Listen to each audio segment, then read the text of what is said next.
Tonight, shots at point-blank range. The Skye shooting trial hears a woman feared she and her husband were going to die.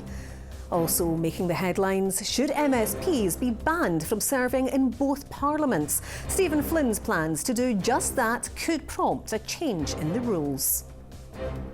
Well, I really think they should concentrate on one job at a time. In sport, we hear from the Scotland camp ahead of tonight's Crunch Nations League match in Poland. And I'm in Achnasin as cold weather sets in. It's going to be a cold week this week. How long is it going to last? I'll be back later in the programme with your full forecast. I'm Kellyanne Woodland. This is the STV News at 6.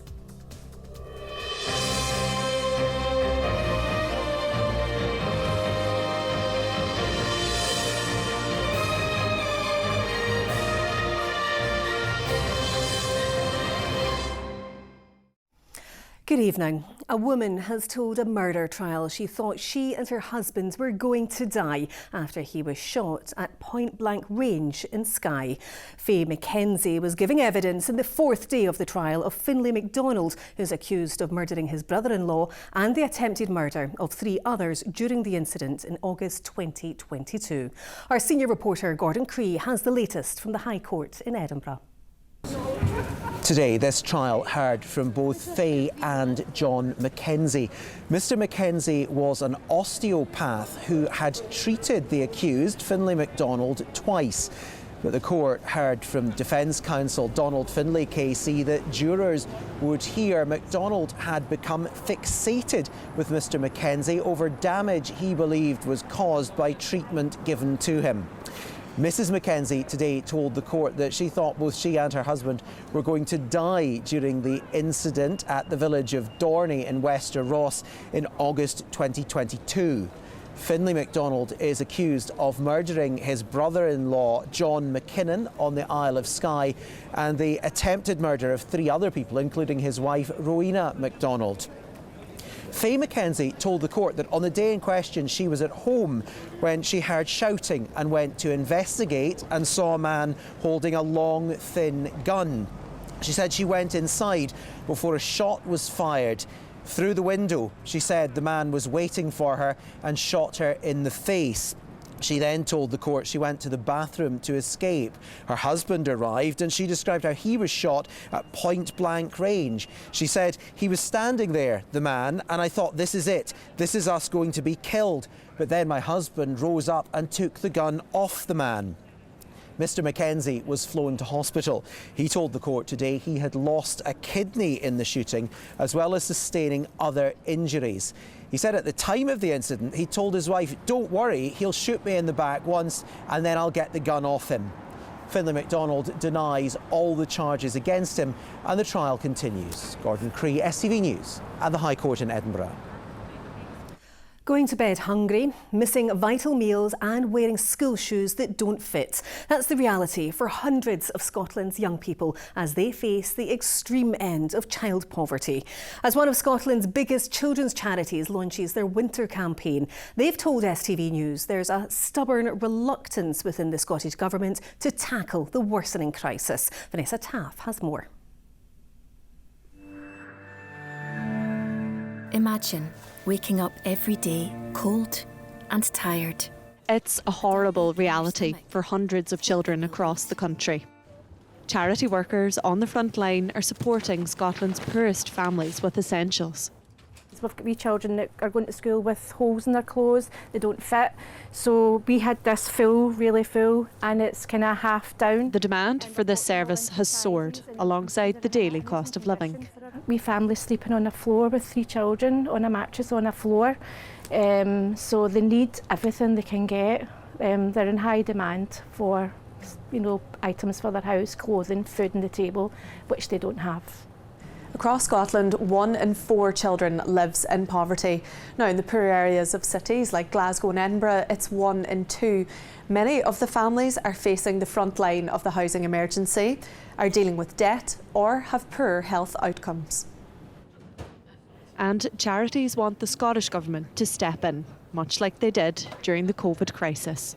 If the government can do that, and under COVID and an emergency situation, they could do that now for our poorest families. And there is a stubborn reluctance to actually put in place the policies that are going to make the real difference to how children experience life on a day-to-day basis, both at a UK level and at a Scottish level. As we know, on average, the poorest of our families are paying £80 per month to councils for council tax arrears or rent arrears, or to the DWP for benefit loans. And what we're saying is, actually, treat this crisis in the same way as we've treated other crises in recent times. The Scottish Government have increased the Scottish Child Payment to just under £27. They told STV News they'll continue to call for the UK Government to abolish the 2-child limit and benefit cap. But as the winter months approach, workers here know it's only going to become more difficult for those in dire need. Vanessa Taff, STV News. MSPs could be banned from serving in both the Holyrood and Westminster Parliaments amid a growing row within the SNP. It follows the decision by Stephen Flynn, the SNP's Westminster leader, to run against one of his own party colleagues in the 2026 Scottish elections. Well, our Westminster correspondent Paris Gertsianis joins us now. So Paris, what's the latest on this? Well, Kellyanne, there's been a big backlash within the SNP ever since Stephen Flynn made this announcement. Plenty of anger in public, even more in private, ever since he said he wanted to try and replace the SNP MSP Audrey Nicholl as the Holyrood candidate in Aberdeen, South and North Kincardine. And if he wins, serve here at Westminster and in Edinburgh at the same time. It all got a bit ugly over the weekend. We've even had claims of SNP MSPs hiding rude words in social media posts aimed at Stephen Flynn. Now a Scottish Conservative MSP, Graham Simpson, says he wants to change electoral law to ban what are called dual mandates. In Aberdeen today, people were split over whether serving in 2 parliaments at the same time is a problem or not. Well, I really think they should concentrate on one job at a time. No, he can't make 2 jobs all together. I mean, Douglas Ross, he did 2 jobs initially, and there's a lot of MPs down south that got 2 jobs as well. No, I don't think it's going to work. It doesn't sound like you can do all that jobs at once. So when will this change to the rules be decided, Paris? Well, the amendment to the Scottish Elections Bill could be voted on before Christmas. That's in the hands of the Holyrood presiding officer. There could also be a consultation which would kick this down the road somewhat, but of course it does need to be dealt with before the election in 18 months' time. If it's passed, it would simply add to the embarrassment the SNP has already suffered. Labour and the Greens support a change. The Liberal Democrats say they're making up their minds.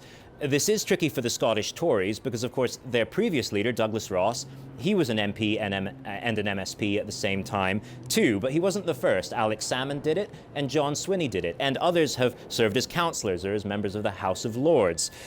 Beyond the unhappiness that this has caused within the SNP, the bigger question is this: does the public still support politicians and believe that they can do a good job representing them in 2 parliaments at the same time? All right, Paris, from Westminster, thank you. Now, it's a decision that has divided an island community, a supermarket opening on the Sabbath. There were protests as Tesco in Stornoway-on-Lewis began Sunday trading for the first time.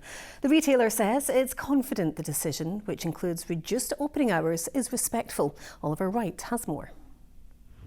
This Tesco, now open for business on a Sunday, something that's caused a divide in opinion here in Stornoway. I'm not happy about Tesco opening up on a Sunday.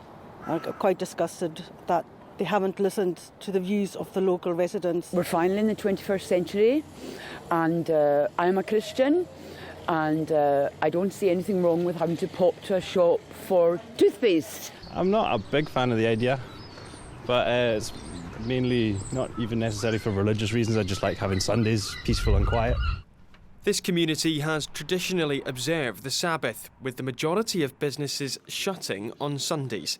The island here has a long religious and cultural heritage of observing a day of rest, Sunday, the Lord's Day. And that's so deeply ingrained in the community. I often say to people, it's not just something we do, it's who we are. And it's against the ethos of the place to be opening a supermarket on the Lord's Day. We've been very fortunate to have Sundays where families can be together. It's not all about just church going, but one day in the week when things aren't on, children aren't out at clubs, parents aren't out working, and families are together. This isn't the first time there's been controversy around Sabbath observance on Lewis. 22 years ago, protesters were angered by new Sunday flights. In 2009, ferry services began operating on a Sunday. But for some, Sunday opening is very much a good thing. A lot better for the young people because it also gives them extra time to work. Sunday is just another day anyway. It might be helpful for other people, maybe visitors and people just visiting and not really staying here fully. Tesco says it's confident its decision will allow it to balance the demand for 7-day opening while remaining respectful to local traditions and culture. Oliver Wright, STV News. All right, other stories now. And a teenager who fatally assaulted a bus driver has been sentenced to 4 years and 4 months in custody. Keith Rawlinson was attacked by the then 15-year-old after refusing to let him board the bus in Elgin because he was drunk.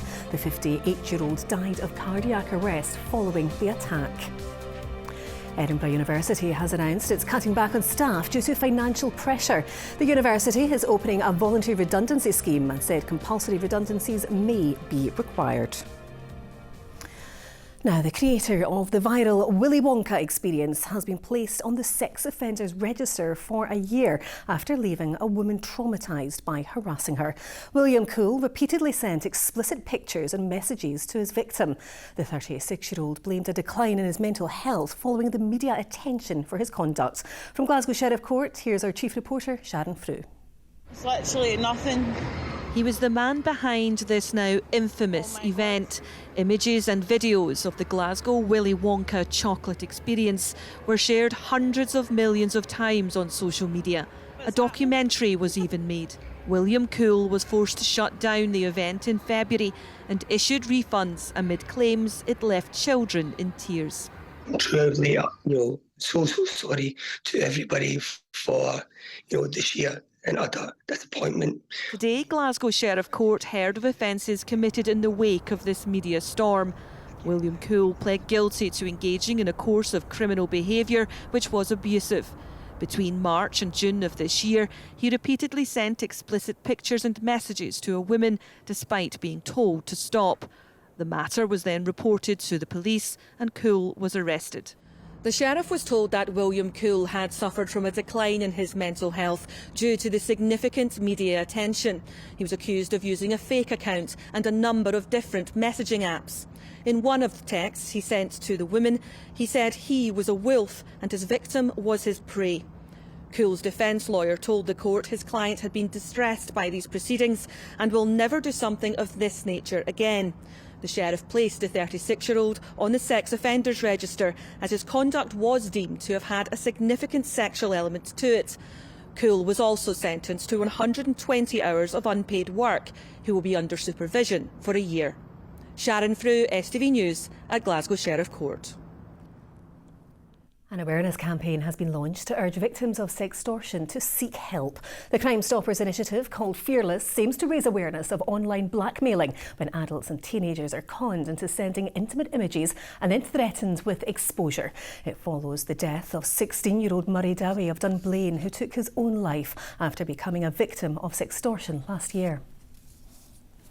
So our Fearless Sextortion campaign is all about raising awareness of sextortion and this developing threat, both to young people who might be victim and might be looking for information about what to do, and know that our kind of key message is don't panic, don't pay or comply with the kind of harmful demands that the criminals might want from you, and also to get help. It's very important not to panic and just go to a trusted adult. You're not going to get into trouble and there's nothing to worry about. Just tell someone before it gets too much.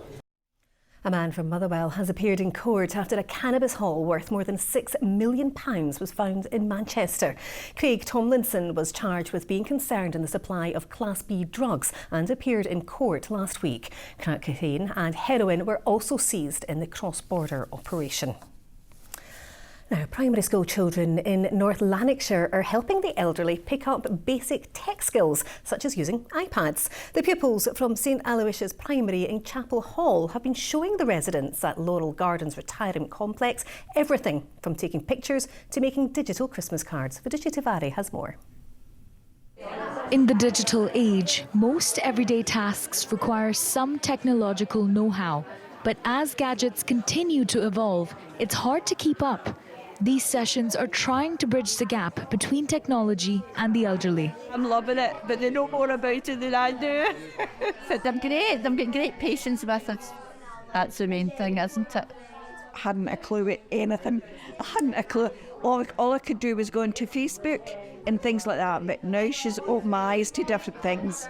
So it's been fabulous. When we were at school, you got a pencil and a paper and you just write, but now it's all you know, really fantastic, really is. Oh no. Oh no, I don't like that at all. The pupils from St Aloysius Primary say it's helping them too. It makes me feel like I can open up more about me. It's strange, but great. They've been understanding of it. Margaret's been gotten quite well along with it as well. Like, have to be patient sometimes, but but sometimes we just get through it sometimes. It's really fun because I get to meet new people and show myself expressions because I'm usually very shy. They feel confident and they feel in a safe space that they come out their shell a wee bit and they're starting to challenge themselves, and I can see that in the class a wee bit more as well. It's just one of many initiatives by North Lanarkshire Council to make tech more inclusive. They've deployed devices to schools, centres such as Laurel Gardens, libraries. They're making immersive classrooms. There's lots of different investments in tech. It's a very worthwhile investment, and it's great that the council have recognised that. At least 3 more similar projects are in the pipeline for next year, giving older generations an opportunity to explore the digital world, so no one gets left behind. Vidusha Tiwari, STV News in Chapel Hall. All right, well, Jamie's here with all your sport, and there's no other way about it. It's a must-win for Scotland tonight. Yeah, great result for them on Friday, Kellyanne, and that's really given them something to fight for this evening.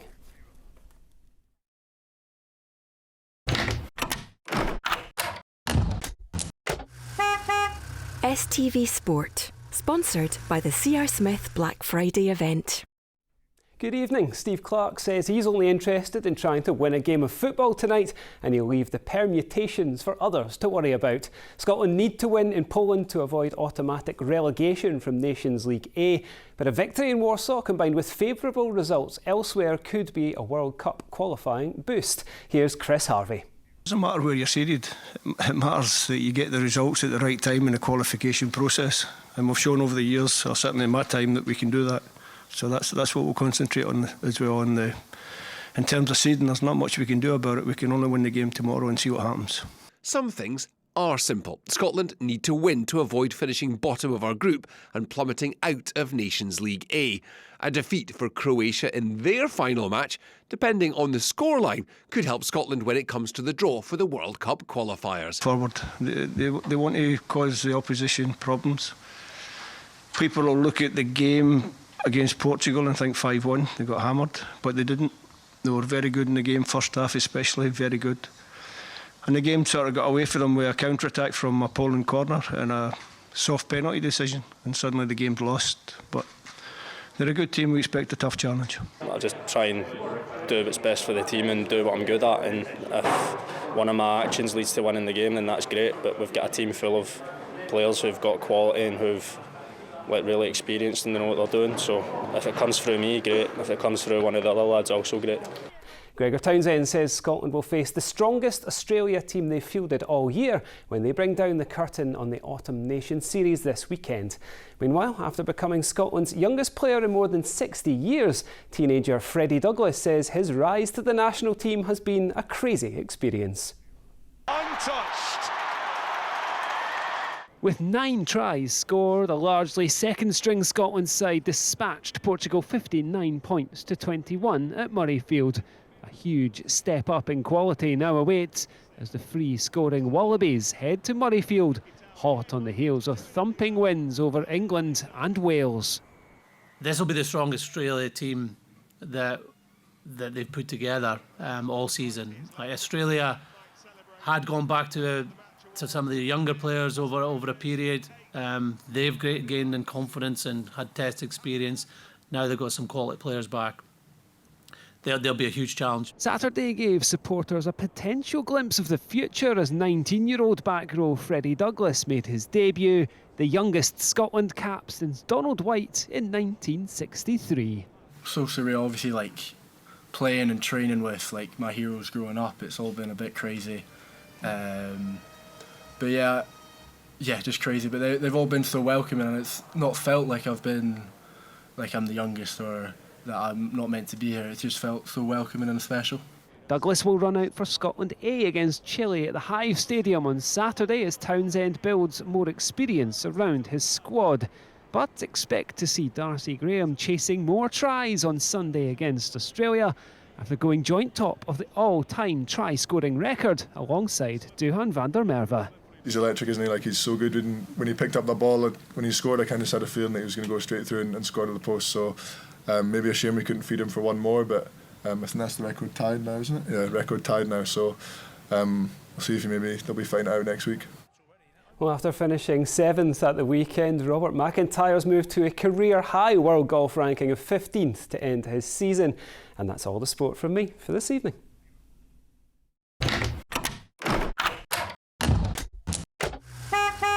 STV Sport, sponsored by the C.R. Smith Black Friday event. Well, we had a frosty start this morning, didn't we? And let's face it, if there's any snow anywhere, Sean will be there. So he's up in the snowy Highlands. Sean, have you been practicing walking safely? Well, yeah, of course. It's that crazy time of year where the NHS launched that campaign, walk like a penguin so you don't slip in the ice, get your arms out, point your feet out slightly, knees bent and waddle. I hate doing this. Anyway, there's no chance of us slipping central and southern Scotland this week because it's going to be mostly sunny, but yes, it is going to be cold. We've got a lot of snow here in Aghnasheen, and just look at this. Oh my goodness, it is so cold. It's going to be one of the coldest spots. The Highlands, we could get down to -12 at points this week. Now, I've been in Aghnasheen throughout the day and there's been some really heavy snow showers coming through here. We've actually got about 8 or 9 centimetres settled here at the moment, and here in the North Highlands and parts of Aberdeenshire, they're going to see quite a bit more snow falling throughout this week. But as I say, it is bitterly cold. And what a change from last week. When you think about last week, I was talking of temperatures 15, 16 degrees. We were way above average for the time of year. Now we're way below. Daytime temperatures 3 or 4 and some extremely cold nights. Let's have a look. A heavy downpour will subside and light relaxation will set in. TUI sponsors STV Weather. Well, cold weather, as I say, all this week you can forget. Remember last week had the greens and yellows on the map. It actually was pretty mild, but now very cold this week. Now the weather models are not quite picking up all the low temperatures. As you can see, the coldest spots in the next couple of nights, I expect we could be a bit lower, -10, -12 in parts of the Highlands. This week though, for us, not much to worry about, other than the fact it is going to be cold, plenty of sunshine, just a few snow flurries, sleet showers around parts of the Hebrides. But overnight tonight, well, I'm going to sadly have to leave the snow here and head back towards central Scotland, where of course it's dry, it's clear, it's cold through tonight for many of us, but it will be a frosty one. Temperatures, again, like last night, down to lows of -3 to -5 degrees, so a bitterly cold night to come once that cloud that we've seen coming in from the southwest today starts to clear away. So tomorrow, well, plenty of crisp and sunny weather, and it's going to be like that for us throughout most of the week because it is a northerly. It's here in the north where they continue to see snow, but for us, dry, sunny, just a few wintry showers affecting parts of the Hebrides, the likes of Islay, maybe a few coming into Tiree and also the Kintyre Peninsula. Tomorrow though, temperatures are only going to be 3-4 degrees, so again it remains cold. Wednesday, another sunny day, another cold one though, and staying cold throughout this week, potentially a change though through the weekend and next week. I'll see you later. TUI sponsors STV Weather. Now, the BAFTA Scotland Awards took place last night in Glasgow, celebrating the talent in Scotland's screen industries. Film Out of Darkness won 3 awards, while Ashley Storey picked up 2 BAFTAs, including the coveted Audience Award for her performance in Dinosaur. Our entertainment reporter Laura Boyd was there to chat to the stars. The great and good of the Scottish film and TV industry took to the red carpet at Glasgow's Doubletree by Hilton as the 2024 BAFTA Scotland Awards got underway. It feels like there's a real flush of new talent coming in as well, so that's really exciting to celebrate, and just what Scotland's got to offer. We should shout about it more. Such an incredible, iconic event, isn't it? Celebrating all good things Scottish, TV and film, so I'm just delighted to be here. Sports presenter Hazel Irvine was honoured for her outstanding contribution to television. It's an award I know that's 20 years old, and there have been some just amazing people and personalities and actors and broadcasters that have received it in the past, so it's very humbling even to be mentioned in the same sentence. I don't think Kathy needs to be told to speak up. Doon McKeehan won the Actress Television Award for her role as the fabulous Kathy in Two Doors Down, where she paid tribute to writer Simon Carlyle, who died last year. So lovely for Simon, because every year he was like, "Oh, you're going to get a BAFTA for that. That performance was excellent." I'm super proud. Super proud. Over the moon. And you said you're going to celebrate in true Kathy style? Yeah, I shall be high kicking on the dance floor later. One of the most special moments of the night came when Ashley Storey, alongside Matilda Curtis, won the Writers' Award for comedy series Dinosaur, before also picking up the coveted Audience Award. I wrote in my yearbook, and when I left school, if I win the Blackpool Bingo or a Scottish BAFTA, I won't be thanking this school. And I feel like I manifested it. A night of mixed emotions for Ashley, who lost her mum Janie Godley to cancer just a couple of weeks ago. I think she would be delighted. I can imagine her running through the doors shouting, "That's my baby!" Because I would be getting too much attention and she'd need it. So she was most proud of the writing nomination. That's the thing she said. She was like, "You went and studied that at university. That's so exciting. Of everything else, that was the one she was most proud of, and I can't believe that's the one I won." A night of triumphs, tears and tributes, but most of all, a celebration of the true Scottish talent in film and television. Congratulations to all the winners of the BAFTAs 2024. Laura Boyd, STV News, Glasgow. An emotional night. Well, that's all for the moment. Colin will bring you Scotland Tonight at 11:10 this evening. But from all of us here on the team, bye-bye.